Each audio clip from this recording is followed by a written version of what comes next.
Welcome back, everyone, to MSI 2021 and our last game of the day here on our second to last day of the Rumble stage. And this last game finds us with Cloud9 going up against Pentanet. Pentanet still winless, and Cloud9 in a state where every single win counts. Yeah, you're making me nervous, even with the intro there. I mean, this is the NA Classic, right? It's always, beat a really big top team, and when you come to international play, they'll beat a tournament favorite, and then they'll lose to a team that they're really expected to beat. So, on the NA side, you have to be hoping that Cloud9 is coming in here, really taking this seriously, doing their due diligence, recognizing that, yes, Pentanet has been outperformed so far in this group stage, but you've got to bring it to be able to take them down, because you can bet that though Pentanet is already eliminated from the tournament, they would love to play spoiler here. Oh, absolutely. To the LCS, especially when, these were players that were overlooked for the LCS. A lot of people were talking about, yeah, okay, the OPL is the LCO now. They lost all their best players to NA. Think how sweet it would feel for the Pentanet players to be able to beat the best team from that region when you feel so overlooked. So this is still a huge game for them. They would love to get a win on the board, love to upset Cloud9, ruin their chances here. But Cloud9 have got to get it done. They want to be able to pick up every single win, and they're in a position where every single win really does matter so much, because right now it feels like they're heading towards a potential collision course with the Mad Lions. And if you can win out, you could potentially be in a spot where you could go to 5-5 and maybe even dodge a tiebreaker against Mad if you win every single game. And for Pentanet too, it's not just about playing spoiler to Cloud9, it's about wanting to get a win here in the damn Rumble stage, Absolutely. Right? You've got 3 games left to play. You've got this one against Cloud9, and then tomorrow you're up against PSG Talon, who has been definitely performing better than Cloud9, and you're up against Damwon, who's been definitely performing better than PSG, who's been definitely performing better than Cloud9. This is their best remaining chance to get that win on the board, to leave this stage and leave this competition with that win under their belt, and I'm sure they're going to be fighting for it. So let's see how it shakes out in the draft. We've got Lucian and Lee Sin banned out by Pentanet. Okay. Over on the other side, it'll be Thresh and Gnar. The third ban on the side of Pentanet is Varus. Makes a lot of sense there. Zven performed incredibly well on it. The Fudge has been incredible on Lee Sin. You can also see some pretty strong performances from Perkz on the Lucian. These are 3 of those comfort picks. You take away the Udyr here, so I'm going to be interested. What will Blaber go to? I mean, Morgana would be the expected answer, but he has looked much less comfortable on the Morgana pick here. Yep. If you lock in Nautilus, one thing I will say, normally you're like, well, they already got their jungler, so who cares? But you could actually take the Morgana as a support and really kind of push down Blaber as far as the jungle tier list, plus have a great matchup into the Nautilus. If I'm PGG, swing for the fences here. I would absolutely do that. They're instead going to go for the Tahm Kench. Understandable. Okay. Senna TK is a great lane there, but could have been cool to see. Try to throw a little bit of a wrench in the gear here from Blaber. I am expecting that they will now grab the Morgana for themselves, and we'll have parity across the picks. If they do not feel comfortable on it, they could still go towards the volley or something like that. Go towards something that they're a little bit more or Lillia used to. And wow, it is Lillia here. So this. Okay, so a lot of people are going to be critical of this. A lot of people are going to say Lilia's trash. This isn't the meta. What I will say is that the meta has not always worked out for NA teams. I feel that often when our best teams go to international play, they try to imitate what they see, the top team or the perceived top team doing, and they just end up doing a worse version of it. Personally, I am okay with a team going towards what they believe their player is more adept on, right? And Lillia is something that Blaber played all year long. A well-played Lillia is better than a poorly played Morgana or a poorly played Rumble. So, from that sort of point of view, I think this makes sense. They still want an AP jungler to be able to go towards physical damage solo laners. Yeah. So from that point of view, I'm fine with it.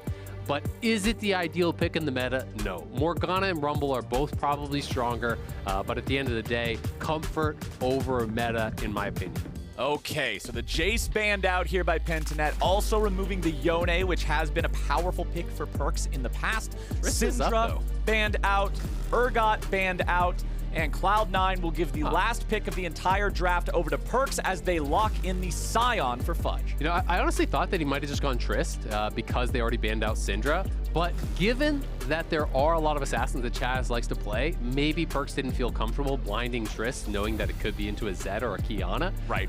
But Trist is just such a good pick in the meta, and also such a good pick for Perkz. So I would be pretty okay with him just slapping it down either way. In this case, it will be safety up on the top side with the Sion. And with the Viktor coming through, I think you just go Trist. You have an AP jungler. Perkz has been exceptional on it. I think it makes a lot of sense. Zoe works as an AP option. I just think you need to have agency for Perkz. This is something I was kind of tweeting about and have been talking about a fair bit. Yeah, we've been talking about this all morning. Exactly. You know, for me, Perkz, there it is. Again, it's the same conversation with Blaber. It's like, is Viktor or Iana meta? Are they strong picks? Yes to both.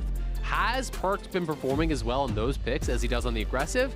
No, not at all, right? Perkz is absolutely world-class on these aggressive champions.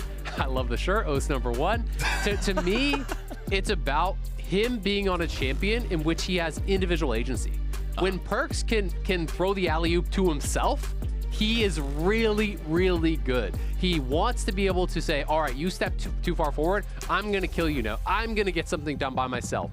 Whereas, you know, when he's playing the Viktor and the Orianna, you're more the follow-up. You're waiting for someone to set you up, then you're kind of coming in after that. When he's playing the Trist, the Zoe, the Yone, the Lucian, these types of picks, he can make it happen for himself, and that is where I think Perkz is really in his comfort zone here. So critics be damned, I think this is a good draft for Cloud9. Even if it is not the most meta draft, we'll see if they can perform on it here. Pentanet playing much more standard as far as the composition goes than what we are kind of used to seeing from them. You know, there's no crazy assassins, there's no really wild picks up on the top side. You have Sett, you have Udyr, you have Viktor. This is scaling for them. This is late game, this is 5v5. So they're gonna have to be able to match Cloud9 in that regard if they want to be able to win, because none of these picks are surprising. None of these picks are a curveball. You've got to be able to match your opponents blow for blow, you know, on the map as far as the macro play, as far as the laning, and we'll see if Pentanet can pull off the upset here against Cloud9. And what that tells me is Pentanet thinks that this is a team that they can approach head on like that, right? If you're picking crazy wild stuff and you're playing a crazy wild game, it's because you're up against opponents like Damwon or like RNG that you're just looking at the nameplates and going, all right, we got to do something wacky. Against Cloud9, they're saying, hey, this is the other team that's low in the standings with us. If there's anybody we can go head-to-head with, it's got to be these guys. And they're willing to actually put up or shut up on that line, and I like that from Pentanet here. So we'll see how they can make this work. Everybody's just drawing that line of scrimmage here at the start. Doesn't look like we're going to get any invades. If we do, they will be late invades, but nobody's clumped up. Normally the late invade is like the 3-person invade with the bottom lane and the jungler together just as that small squad, but neither side is doing that, so it's looking pretty uneventful here before the minion spawn. Yep, absolutely. When you are looking at the lanes, you're expecting Perkz to have Prio mid, you're expecting BioPanther on the other side to have Prio up in that top lane. Sett does exceptionally well into tanks, and BioPanther will be spotted out.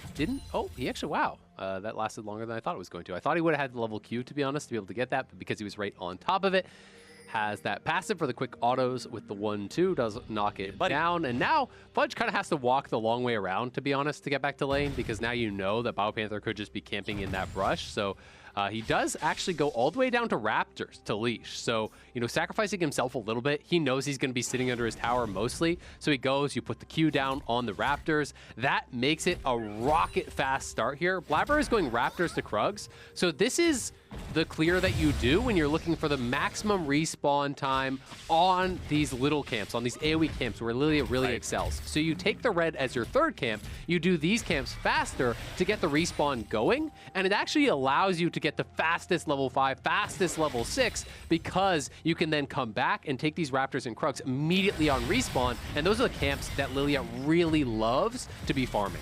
And down here, it's already scrappy in bottom lane with auto attacks being traded back and forth as early as level 1. Yes, Little bit of a difference here between support summoner spells. Exhaust for Decoy, Ignite for Vulcan. I mentioned this in one of the previous games talking about champions like Kai'Sa, like Tristana. Exhaust is so important against these AD carries that are willing to dive in and jump on you. So when you're against both of them, it's the choice you got to make. Nice save there from Decoy with the Devour, making sure Praedyth stays safe. Yep, and Vulcan knows that that's going to come through. You can notice he was already walking back pretty much as soon as he hooked. He knows that the Gobble's going to be there, but you do get that Devour out. You pressure Praedyth a little bit here. You know, Senna does have the range advantage very heavily over Zven. You also have the advantage that you don't have to farm as this support Senna, fasting Senna, whatever you want to call it. So every time Zven steps up to actually take an auto, you try to auto him as he's trying to auto the minion. And that's kind of the pattern you're looking for.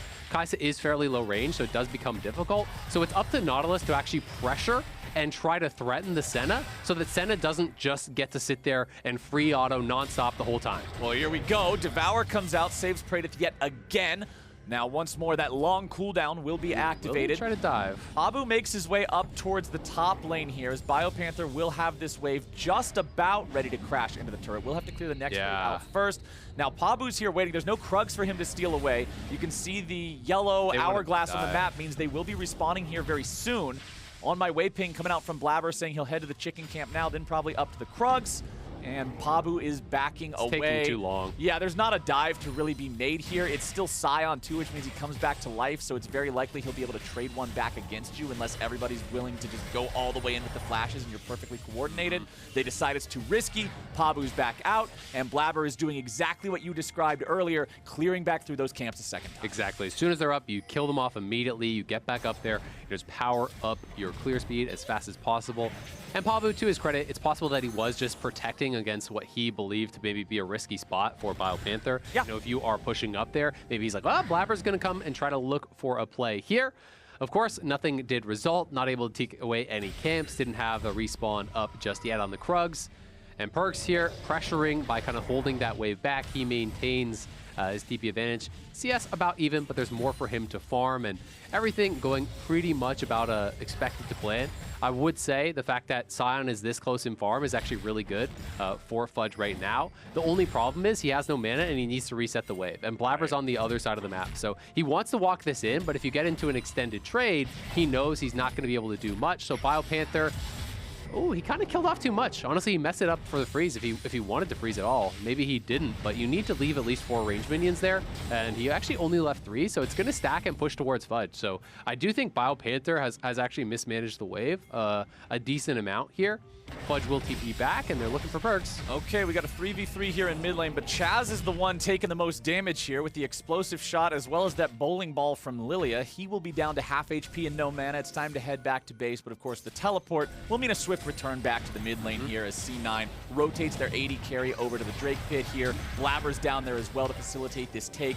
Vulcan is nearby, clearing out enemy vision, placing down some of his own just to make sure Pen to Net can't contest this, and it's a very early uncontested Drake for Cloud9. Yep, very slow, very controlled. Vulcan looking for an opportunity here on Chazz. If he steps forward, could get hooked.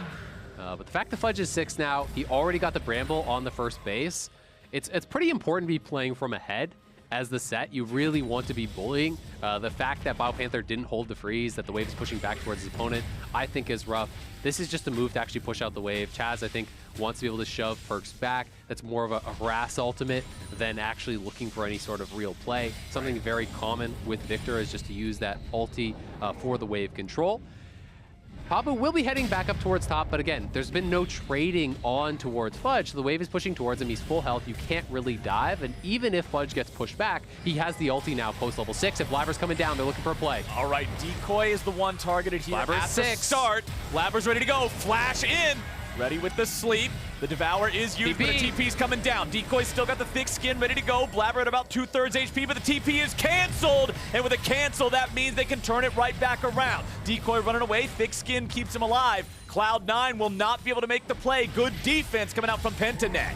Yeah, good defense for them, but still a positive play from Cloud9 because they get the TP out from top. They get 3 summoners out from bot there. Yes, Blaber did trade out his flash, but still going to be a positive play for them. They have the health advantage, so they actually take a plate off of the back of that. And things looking pretty darn good here for Cloud9 as far as the 2v2 goes. A slight gold lead, though, over the side of Pen to Net. You know, Senna really can kind of inflate that because you're collecting so much gold with this Spectral Scythe here. Yeah. And it's really important that Fudge stopped BioPanther's teleport. Yes. If that completes with how far forward Cloud9 was, with how low on resources, both health and mana, Blaber was, almost a guaranteed kill if BioPanther shows up down there. So nice interrupt from Fudge, guaranteeing that can't happen. It's still such a close game between these two teams, and if Pentanet was able to grab themselves 1 or 2 kills there in the bottom lane, get them on the right people, this game could be looking very good for them in the early stages. Absolutely. Especially because Fudge actually used his TP back to the top, so he had no option to match. He had to interrupt. You know, your ulti is not going to get you down there. You can see, all things considered, pretty even, some slight gold leads for the Pentanet side. And you can see that Senna was about 300-400 gold up on Vulcan. Yes, that matters, but at the end of the day, the support items aren't capped on how much gold you can get, right? So you hit that 1K mark, it turns off. And that is the thing that Nautilus will be behind early, but will eventually get that 1,000 gold all the same. So that's what I'm talking about with a little bit of the early inflation that this shows. And you can see Perkz there jumping in, unloads the explosive shot, fires off the ulti just to guarantee that Chazz is as low as possible. He knows that Viktor no longer has a teleport, so chunking him down far enough will cause him to lose a lot of resources here in the mid lane. However, Praedyth has rotated over here. He will now be able to handle this. Viktor rotates over to the blue buff to take that one from Pabu to replenish all of this lost mana. He is completely out of that resource, so giving him this will do a lot to continue allowing him to have a decent lane against Perkz here, who you know wants to continue being this aggressive on the Tristana. And this is what you were talking about in Champ Select, my friend. We want to see Perkz on champions that are allowed to let him shine. We want to see Perkz being the dude who you can just say, give him the ball and let him run. Because if he's on these Oriannas and he's on these Victors, it's not the same as on a playmaker like a Tristana. Yeah, he is the kind of player that has extreme levels of confidence, where he knows if you step too forward, he's going to kill you. He can find the outplay. He can look for it. And you know, most of his career highlights are on those types of champions. When you think about the LeBlanc plays, the Akali, the Sylas, you know, the Aurelia, the Yasuo, all these aggressive champions that really have the ability to outplay their opponents. PGG looking to contest here, and Blaber in some trouble. Flash Bear slap coming out. Goodbye, Blaber. First blood over to Pentanet. Cloud9 has to retreat now as the Rift Herald will be earned by the Oceanic team. Big for them. They get the Senna ulti coming across. That gets them first blood, but they're going in. Oh, Chazz a bit too far forward here with the explosive shot about to pop. Chazz survives with under 100 HP, and Perkz has to flash away. Vulcan takes a little bit of extra damage here on the back end of the fight from a double buff Praedyth, who managed to take those from all the way across the map with the Senna ulti for the first blood, and things are looking pretty darn good for Pentanet. Yeah, Pentanet's doing a really good job here. You know, this has been a very slow game as far as the kills are concerned. It's not a brawl like a lot of the other ones. Zven, you probably got a flash here. He could get chased down. He flashes away to make sure that he stays safe here. Ulti and flash both expended. Nicely done from Decoy. Yep, really nicely done there. Drops the exhaust. He's slowed down. No ability to really kite back because no one was behind him. They knew that Vulcan was just in mid lane, had gone back to base. They had killed off Blaber. They saw Perkz. So they know where everyone is, right? And that allows you as the Tahm Kench to just go for this sort of play where you're just running at the AD with your early tabbies. Can't really hurt you too much. And as a result, we'll be able to force that summoner. Nicely done. Pretty slow, controlled game here. Pentanet in a good spot, and it's going to come down really to how they can play out the later stages. You know, how can you match up in the 5v5? How can you play the map? Overall, you know, the gold is close. The objectives have been traded. You know, Herald over to PGG, Dragon over to Cloud9.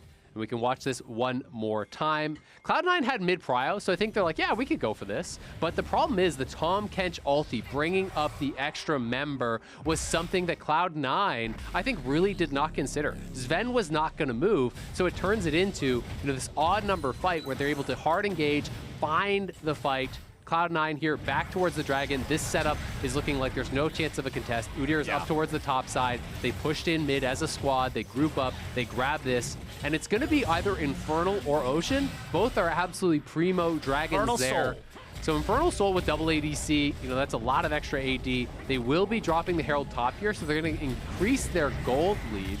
This should just be a full straight-up tower. Turret. Yeah, I mean, Sett crushes turrets with the passive, the 1-2 plus the Q for the auto reset. The Herald comes down, so they get the gold lead, but not that concerning just yet. Okay, Vulcan's going in. Decoy will be the target, but with the Swirl Seed not connecting, Cloud9's play is stopped right now, but Praedyth having to flash away now. He steps too far forward with the Devour on cooldown. Remember how long that cooldown is for Tahm Kench early on like this. Yeah. So Praedyth having to spend the summoner spell there. Exactly. He wanted to get some harass on the way back, you know, steal some souls, get the double autos.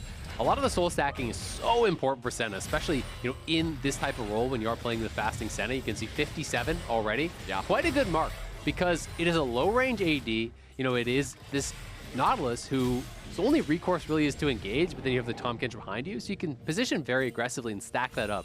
And that's going to be critical because, you know, once the Spectral Sickle turns off, you're really getting a lot of your power by just stacking up as many souls as fast as possible, hitting those range benchmarks where you can really poke away and prod at these marksmen who will have much higher consistent DPS, but much lower range, and you'll have that ability to poke and try to deny them from even getting that committed fight. You can see that Spectral Sickle at 891 out of 1,000 total earned gold. So about 90% of the way there in terms of that gold generation before the thing shuts off. So Noon Quiver, the extra components there for the mythic item now added on as well. So Praedyth getting close to that first completion. Meanwhile, on the other side, double Kraken Slayers are already done for Cloud9. However, as a team, they're still 2,000 gold behind here 14 minutes in. Yeah, they are falling pretty far behind in the gold. We'll see if this does even out over the next couple minutes. PGG likely going to be looking to contest at this next dragon. I don't think you want to give up 3 straight. Double Kraken makes a lot of sense here, though. There's a huge amount of frontline when you're looking over. BioPanther is going to be really tanky. The Udyr is going to be very tanky. So is the Tahm Kench, who is a farmer here. So the on-hit, that true damage coming through is big. This is a big LDR game. Yeah. These AD carries. This item will be so powerful. You might even see it second, to be honest. Yeah, I would totally understand if they went for this item second, considering how big these 3 meatballs are going to be on the front line. You can't just walk past them. It's Sett and Udyr. Even if they're building tanky, they have a very high natural damage threat against these squishy champions. So Cloud9 continuing to try to just make sure the gold doesn't get any further away from them. 2 minutes until that Drake does spawn. I'm also expecting Pentanet to want to fight for this one. Generally, giving away the first 2 isn't that big of a deal for most teams. After you give away the first one, you don't care too much about the second, but then number 3 means a lot. Blaber will continue to have some Scuttle Crab control over here in the bottom half of the map. Vulcan standing on top of a ward, so there won't be any plays to be made here just yet. But there are 4 men from Cloud9 in this bottom side river, and look at all the vision they're placing around here, Azael. Yeah, I mean, it's just such an obvious focus. Both teams are going to know it, so it comes down to the setup. You know, PGG have played a really strong early game. They have had a couple showings where they have been able to keep it close in games like this. Most of theirs have kind of turned into a lot of brawls, and it either goes their way or it doesn't, but it's kind of decided quick. This is one of those games where, hey, it's going to come down to the more complex parts of the game. It's more than just scrapping in kills. It's about team fighting, it's about setup, it's about macro play, and they are looking to show that they are equal to the task here against Cloud9. Pabu did get spotted out by that ward, so Vulcan and Zven will back it up. The flash is back here for Zven, but he's got to be a little bit careful. And so it does run it back, and this is probably going to be about the timing for any final resets that you want to go for. You want to be at maximum power here. We'll see if Blaber does have his Leandries on this base. That's the last player missing a mythic over on the Cloud9 side, excluding the supports, of course, which just don't really get them that early. So Cloud9 are well set up. They have a really beefy front line with the Sion as well as the Nautilus. They have the AP damage with this Leandries on the Lillia, and they have double marksman with their tier 2 boots plus the Kraken Slayer. So they are set up for success, but there's a lot of power over on the PGG side, as well as the potential for some playmaking here with maybe a flank or something coming through from BioPanther. But I do think if PGG just try to run straight at Cloud9, it's going to be tough because the front line can buy time with the Sion here, and your double marksman has the potential to really punch through a lot of those melee champions over on the PGG side.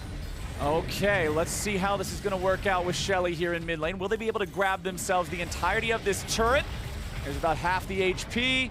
Shelly taking the damage now. Vulcan with the engage here in the dredge line, finding its way onto Chazz, but Vulcan's in danger. Perkz already dead. Make it 2 for nothing. Pentanet.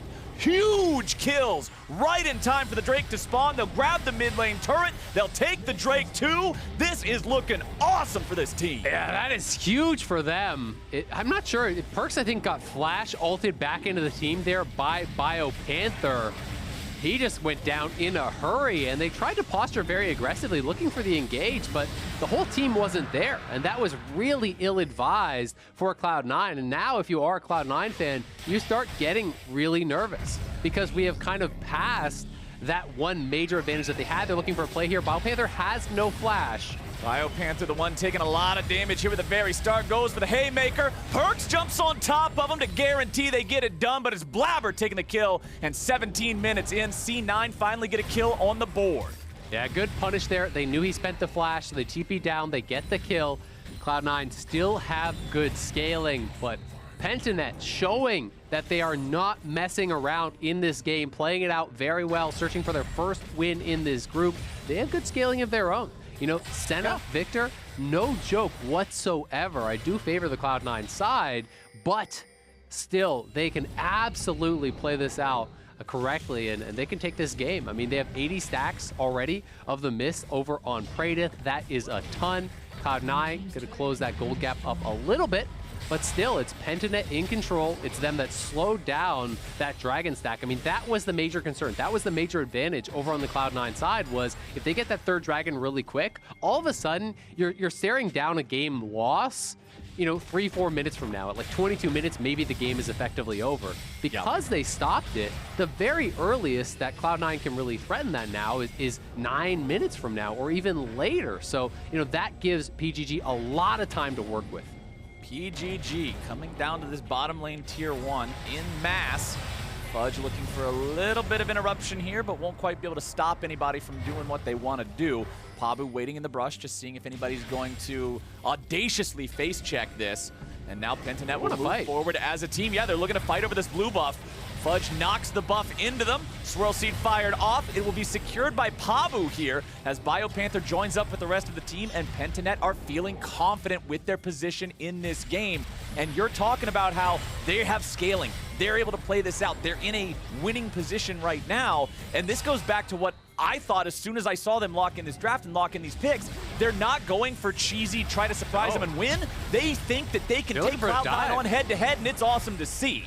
Now, BioPanther's underneath the tier 2 turret. He's the one just keeping Fudge away, allowing the rest of the Pentanet players to lay siege to this structure. But now they're going in after Chazz. He'll be saved by Decoy, getting himself away now. Cloud9 looking for the plays here, but Blaber is already into the stasis, having to flash away, staying alive. Perkz comes in, knocks him right back into the rest of Cloud9, but Cloud9's not ready. Fudge is already dead. Pabu's likely to be traded here, but he gets away. Zven getting the kill there finally. Perkz having to flash back out of the gravity well. 1 for 1 here in this chaotic fight. Yeah, but they get the tower as well. That's definitely in the favor of PGG. This is kind of reminiscent to the last double marksman game that Cloud9 played against Damwon, where Perkz is just not really grouped with the squad, and their opponents are trying to force, right? That was also a Senna Tahm Kench game, where Perkz was actually playing the Lucian, and he just kept going out to the side lanes, getting split from the team, and their opponents would just engage. They say, all right, yeah, push out the wave. Who cares? Because we are going to kill the rest of your team. Yes, Perkz did eventually arrive to the fight, but flanking on a marksman just ain't it. It's so rare that you can really make it happen. Decoy flashing in, keeping Chazz safe here. This was a fight with very narrow margins, but Blaber chunked out, Fudge chunked out. They knock him back in, but they don't quite have the damage to actually finish him back off as Pabu is stepping forward, trying to zone. Perkz moves in there. Zven had to flash forward for the Q to actually finish off the kill. And then BioPanther, you know, with the threat of that clap together into the gravity field, forces the flash out of Perkz, so really not getting anything done there as he came in from behind. Cloud9 still maintaining that 2K gold deficit. They are a dragon up here. We'll see if they can get this next one and move themselves to Soul Point, but with Blaber up on the top side, I'm not even sure that they really want to go for it. Blaber is recalling now. Fudge will have to push this wave and then immediately get down towards bot. He does have TP to do so, but I mean, Blaber's just staying up here. So it kind of seems like Cloud9 are saying, maybe we can't team fight. So let's assess the state of the items here, knowing that it's under a minute until this Drake is going to spawn, and there's probably a fight around it, because you have Zven on the 2-item power spike with the Kraken Slayer and the Phantom Dancer. But however, on the other side, BioPanther is scary, man. You're up against 2 marksmen, and you've got your Mythic, you've got your Randuins, plated steel caps are ready to go. Udyr working on the Dead Man's plate, so that one will probably be done soon. For Chazz, he has the Archangel Staff fully evolved from the tier. He's got the Luden's Echo ready. There's a lot of big damage potential here on either side. So much of this, again, it's coming down to the execution. Yeah, and it's interesting, right? There's just so much armor being stacked. And if Blaber isn't having a big impact, the fact that he does magic damage doesn't really matter. So Cloud9 are going to be able to, rather give over this dragon. They're not actually going to challenge for it. We'll have to see if it actually becomes true at all that Cloud9 do have the scaling and damage. In the Dom 1 game, they kind of clearly did. This is a bit of a different wrinkle because you do have, obviously, more of a true front line. It's not just the double enchanters. You have the Lillia as this kind of true AP threat. But, if Blaber is not being able to really threaten that front line whatsoever, then it gets tough because then the onus is on these marksmen, and they're going to be facing down all armor stacking, right? So Blaber has to have a good game because there's no MR being built. It's going to be triple-plated steel caps. It's going to be a Randuin's. A dead man is going to come through for this Udyr. You can already see Frostfire Gauntlet as well as the Bramble plus the steel caps on the Tahm Kench. So, until they get towards the LDR, their damage is going to be limited. They are both on their Kraken Slayer, so obviously trying to maximize damage against tanks here. Blaber now on 2 items, so we'll see how effective he can be to try to punish the lack of MR over on this team. And I think this Zhonya's is so important, right? Because when you go in with Lillia, yes, you have the ability to make the entire enemy team go to sleep, but that sleep takes a second to kick in. And when you have the point-and-click stun of Udyr with his movement speed that can stay caught up with Lillia, Viktor and Senna can just make sure she dies before everybody takes a nap. So having that hourglass, allowing Blaber to play more aggressively and try to set things up for this team, I think it's very important. I like the fact that he went for this. Knight's Vow, second item completed here on Fudge. Blaber's approaching from the flank, seeing if he can hit that swirl seed, finds it onto Decoy, and they're gonna go after it. Drowsy comes through, now you got Fudge approaching from the flank. Decoy's down to half, but he's still got the thick skin. Blaber's in trouble, popping that stasis, staying alive. BioPanther looking for the kills. Zven, he's about to die, and they got the killing spree for Chazz too. It's 2 kills, it's 3 kills, it's Pantanet, baby, let's go! Pantanet coming up huge here. They're going to be able to get the Baron, and this could potentially be the game-ending damage that they need. Cloud9 hard forcing on this engage onto a Tahm Kench. They go for the flash hook. That does not connect. They push forward. They pile in. They didn't have close to enough damage here, and Pantanet took what was a close game, absolutely punished Cloud9 on the overengage, are now over 4,000 gold ahead here, nearing a 5K gold lead. They've evened it up as far as the Dragons go, and Cloud9, are in a game that is so important for them to win. They're trying to TP for the flank here. That's not going to find anything. This could decide their fate in the entire tournament, losing to a winless team. Pantanet 0-7 so far in the groups, but it was a very even back and forth early game, and it's actually Pantanet who was outplayed, who was outmatched when it has come down to the team fighting, when it has come down to the macro play. They have been the superior squad. And they're up 5,000 gold. They are tied in Dragons. 25 minutes into the game. I'm not quite sure how many stacks Senna is at. Hopefully we can check in on that here in a moment just to see exactly what the range that Praedyth can exert looks like, because Pantanet is feeling super good about this. 117 stacks, so a nice amount of that going on here. That's huge. And now we'll see if Cloud9 is able to defend against this, because Pantanet now has the opportunity, with 2 of these tier 2 turrets still standing in the side lanes, to really balloon this gold even further. Yeah, I mean, I think at this point, honestly, any sort of advantages that Cloud9 had are long gone. I feel like they're being outpaced, and I think when tanks are this far ahead, unless this game goes really long, I don't think that they're going to have enough damage to be relevant. Okay, Pabu taking a lot of damage here, though. A little bit more coming out, but it's not enough. Udyr's too tanky. BioPanther teleporting back in now in the middle of 4 Cloud9 players, putting a lot of CC and a lot of damage into him, but that's Sett. Blaber finally grabs the kill into Pabu, so at least they're getting the pick up there. Cloud9 bringing in the Sion choo-choo train, but the train ain't going to stop at any station anytime soon. Cloud9 take out the enemy jungler, but that's all they're going to get. It will buy them some time here against the Baron push. Does buy them a little bit of time here. We can watch this one more time. This is the initial play. I mean, I just don't understand the force. When you don't connect the bowling ball there on both members, when the flash hook does not come through, even if you do hit that hook, like you're all-inning on the Tahm Kench, right? So response from Pentanet is so good. BioPanther is there very fast. Pabu is responding very quickly as well. Chazz arrives. They're all there and they are popping off. You love the reactions. OCE #1. They're looking like they are in a position here to take down Cloud9. You can see it on the face of Vulcan there. Frustration seeping in. They know that with the win earlier today, they greatly improved their chances of making it out of the group. And a loss here really erases all that hard work that you had done. Yeah, it just completely throws it away. And now Pentanet are looking to take themselves to Soul Point. Yeah. Remember that it was Cloud9 who had 2 very early Drakes uncontested, but ever since then, it's Pentanet, and in case you missed the memo, it's now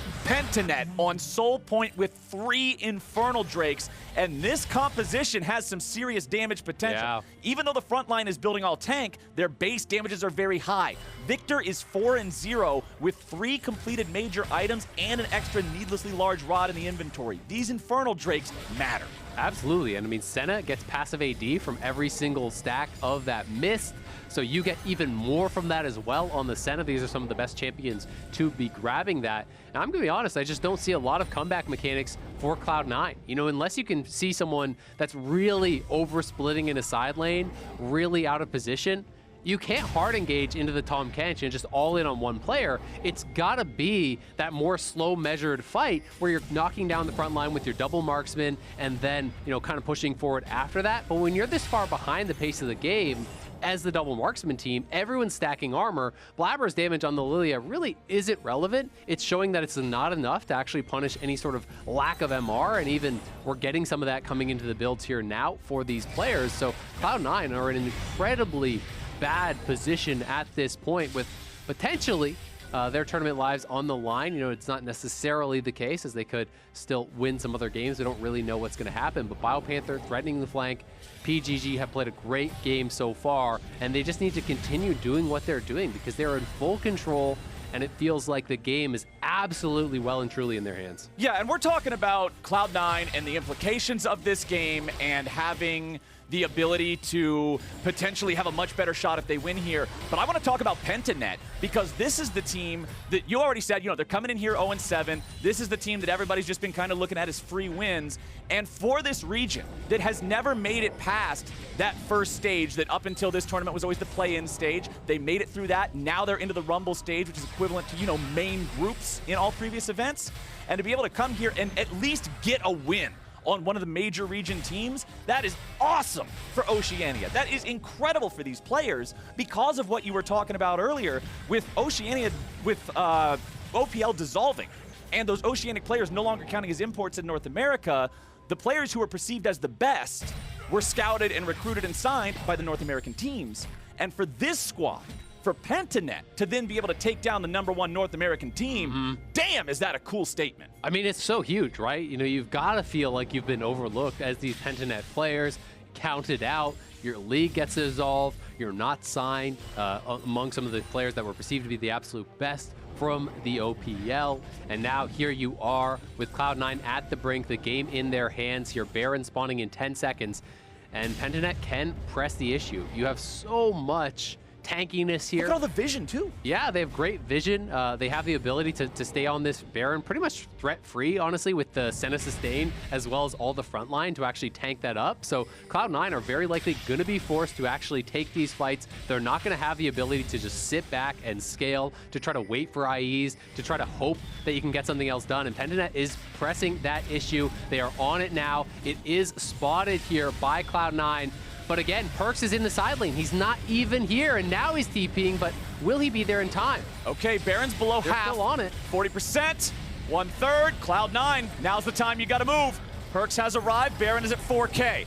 Swirl Seed only finds BioPanther. Cloud9 has to have good target selection. Split. Bad target selection has hurt them pretty badly so far here in the game. BioPanther goes in, looking to initiate onto everybody. It's a big haymaker. Vulcan's already almost dead. Blaber going in for a big multi-man sleep. Pabu's going to be taken low, nearly dead now, but not quite yet. Decoy about to fall over. A nice Devour is able to save Praedyth. Fudge flashing out, staying alive. How in the hell is no one dead on either side? They're so low, but Cloud9 couldn't finish anybody off. That's 3-4 members. That would have been an enormous fight for them. If you get 1 or 2 more autos on these members, that's a Cloud9 team fight and a Baron. Instead, it is just them holding on here, and now a TP coming from the top side.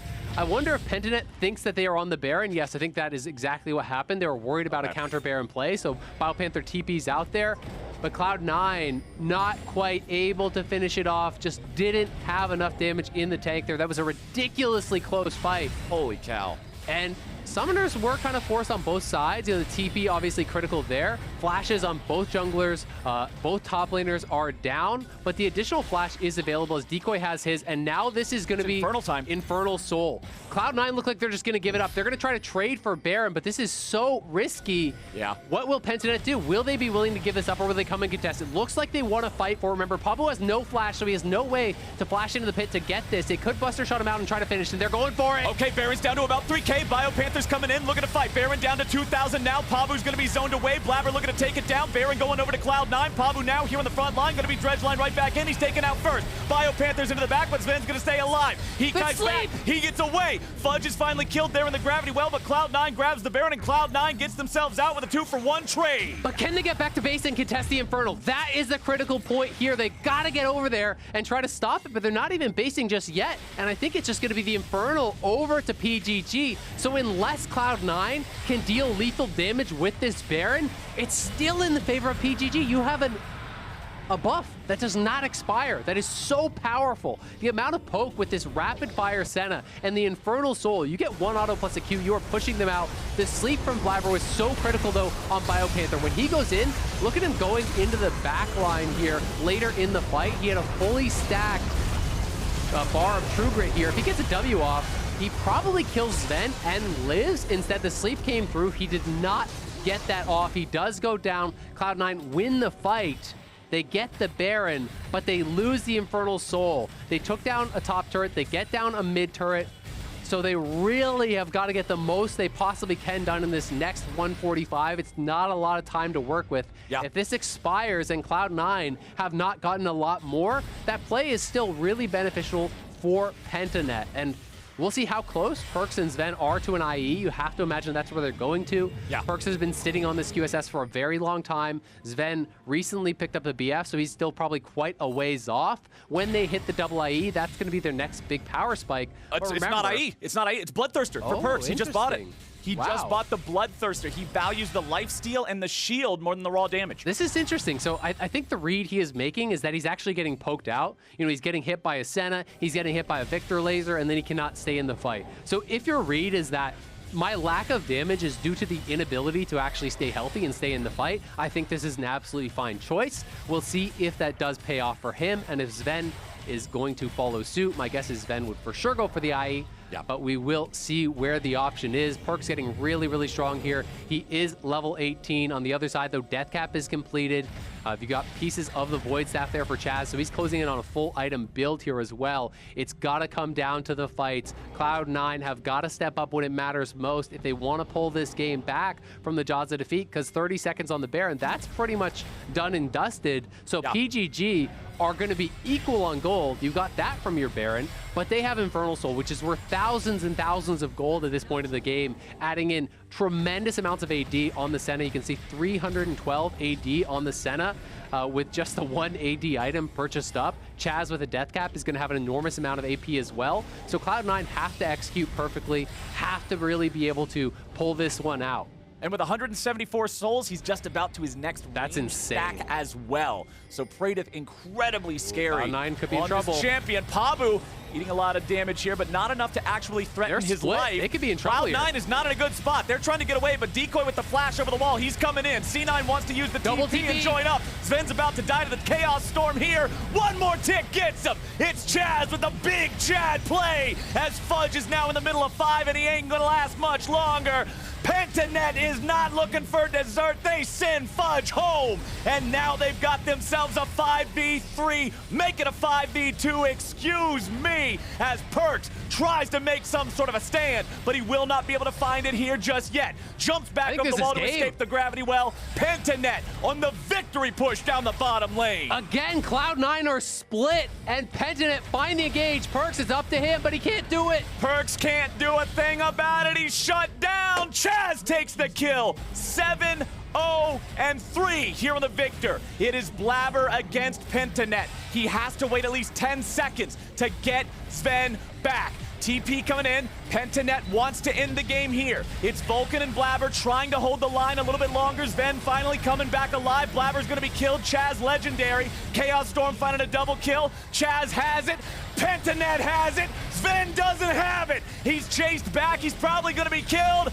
Ladies and gentlemen, Oceania will not go silent into the night. They will find their first win of the Rumble stage, and they will defeat Cloud9. And what a win it is, straight up. No trickery here from Pentanet. They outfought, they out-macroed in a game here against Cloud9. They picked their moments, they found their fights. Cloud9 not equal to the task. Pabu and the rest of the team have got to be so happy. A really strong performance from them across the board. They matched and then excelled. They went beyond what Cloud9 was able to do. And Cloud9, again, with this double marksman comp, falling short, being punished by being split in the critical moment again. They are not together. The three-man squad is heavily pushing up, I assume, to try to get vision there in the bottom lane, but I mean, there's no objectives on the map. There's no reason to be that far out. By the time Perkz and Fudge arrive, it was already over. And Cloud9 are really now in a terrible position to try to get out of this group. And Pentanet have got to be elated, representing their region so incredibly well. Yeah. The first OCE team to get beyond that initial stage. They get to the second round. They've shown so much swagger, so many fun picks. And here they are, just straight up beating Cloud9 here, the #1 team from the LCS, where so many of their players have gone, showing they are not to be ignored, looking to play spoiler, and they just very well may have done that. What a hell of a day for Oceanic players. Fudge becomes the MVP of Cloud9 as they take down RNG in an upset, and then the entire team of Oceanic players takes down Fudge and the North American squad. What an awesome showing from these guys, and with how good their attitude has been, with how lovable these guys have been in the games, just always throwing crazy stuff against the wall, seeing what's going to stick, rising to the challenge, and meeting Cloud9 in open battle, and just saying, we'll beat you, and then doing it. That's incredible from Pentanet. These guys absolutely deserve the win. An update on the Cloud9 situation after this game. Cloud9 is not yet mathematically eliminated. No. However, what they are eliminated from is moving on to the next stage without a tiebreaker. If they want to advance, a tiebreaker is the only way to do it with this loss to Pentanet. So doing their job, playing spoiler like you said. Incredible showing from the O's boys here once again. And now let's look back at some of the moments here in this game that led to Pentanet's first win in the Rumble stage. In the drive to victory presented by Mercedes-Benz, we got the mid lane fight that led to the Baron. I mean, this one was just huge. Really bad overforce from Cloud9, pushing forward, committing ultimate on just the Tahm Kench, committing so many spells on just the Tahm Kench, and BioPanther. I think he has been the standout member for the team pretty much all tournament long, has been really, really strong, getting into the back line, knocking down Zven, pushing out multiple members.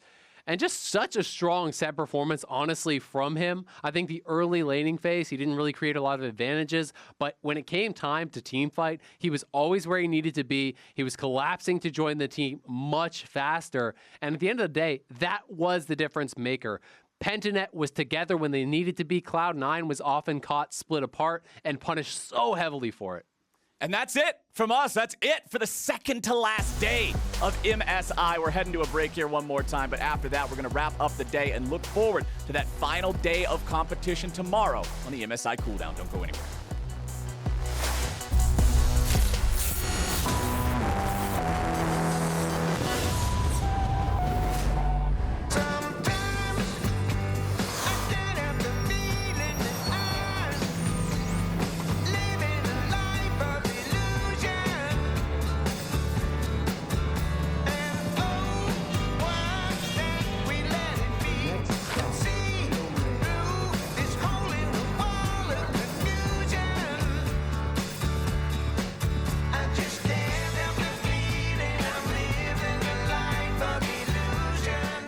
Dear me, I just wanted to tell you that soon, everything you know will change. You're part of the breakout, part of an elite group of individuals that launched a global movement. The pioneers that changed the sole definition of a gamer. I'm you, from the future. And I just wanted to tell you that your future will be legendary. Exceed the game. Unleash the future.